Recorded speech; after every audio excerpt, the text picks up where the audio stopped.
एक दिन निमि जी महाराज के मन में यज्ञ करने का विचार हुआ। यज्ञ करने का विचार किया निमि महाराज ने। तो अब गुरु महाराज तो वशिष्ठ जी थे, तो आकर गुरु जी से निवेदन किया, गुरु जी हम यज्ञ की तैयारी कर लिए हैं, आप यज्ञ करा दीजिए हमारा।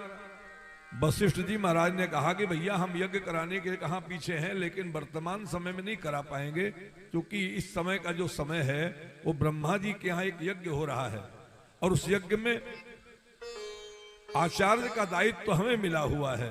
इस नाते हम आपका यज्ञ नहीं करा सकते, हम उपाचार्य हैं, हम वहां से यज्ञ करा कर आएंगे तो आपका यज्ञ करा देंगे।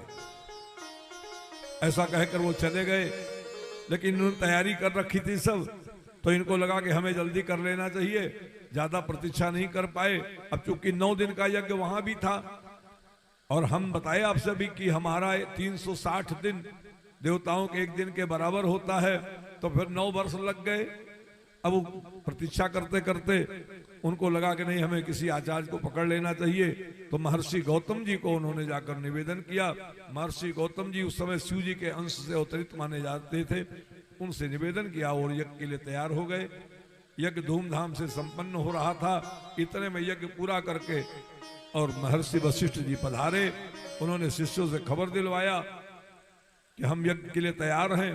तब उन्होंने कहा कि यज्ञ की तो पूर्णाहुति होने जा रही महाराज।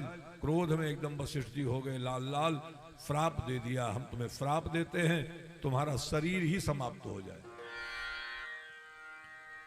जब महाराजा निमि का शरीर समाप्त होने लगा तो उन्होंने गुरु जी को श्राप दे दिया, गुरु जी आपने बिना विचार किए लोभ के वशीभूत होकर आपने हमको श्राप दिया है, हम आपको भी श्राप देते, आपका भी शरीर समाप्त हो जाए।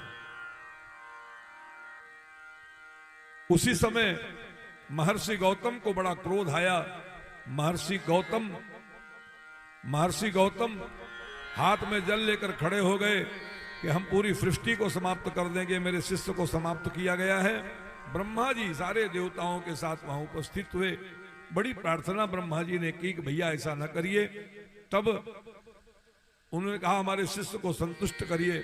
शिष्य को संतुष्ट करने में पूछा गया कि आप ब्रह्मलोक में रहो, आप देवलोक में रहो, आप धर्मलोक में रहो, आपकी जहां इच्छा हो वहां आप निवास करो, लेकिन मृत्यु लोक में आप दोबारा नहीं जा सकते, क्योंकि आपका प्राण निकल चुका है, वरना सिस्टम बिगड़ जाएगा। उन्होंने कहा मैं कहीं नहीं रहूंगा। तब कहा कि आप किसी के माथे पर रहो, बोले नहीं रहूंगा। आप किसी के मुख में बैठ जाओ, ना ना ये भी नहीं करूंगा। तब कहा कि आप पुतलियों पर रहो, बोले हाँ यहां रहूंगा। जब उन्होंने सहमति दे दी, उनकी सहमति देने के बाद गौतम ऋषि संतुष्ट हो गए और तब से निमि जी महाराज हमारे आपके पलकों पर निवास करते हैं। जब सीता जी के विवाह का समय था और पुष्प वाटिका में सीता जी अपने प्रिय प्रभु श्री राम जी को अपनी आंखों में उतार रही थी, तब उस समय लिखा है बाबा शिव जी ने कि पलिकन हूं परिहरी निमे से। निमि जी महाराज पलक पर से हट गए और आंखें बंद हुई तो उठने का नाम नहीं ले रही।